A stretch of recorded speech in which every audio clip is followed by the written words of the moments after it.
By the late 1980s, the contract was expiring and Donald Kendall, now CEO of PepsiCo, returned to Moscow to renegotiate. What he found was alarming. The Soviet economy was unraveling. Years of stagnation were catching up, and the leadership knew one thing for certain.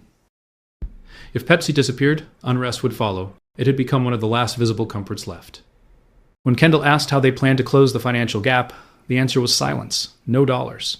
No additional vodka. No solution. Until someone looked at what the Soviet Union still had in abundance.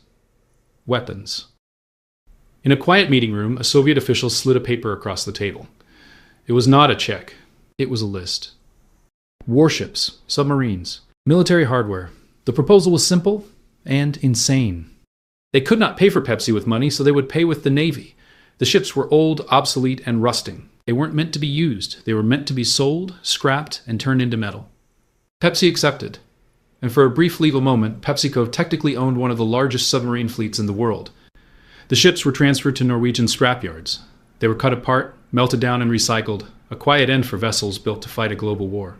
The deal itself was worth nearly $3 billion, and to make the numbers work, the Soviets promised more. New oil tankers, built in Soviet shipyards. Pepsi would own them, lease them, and earn hard currency. At that point, Pepsi had become something unexpected. A soda company acting as banker, ship owner, and commodities trader, all to sell a drink that cost pennies to produce.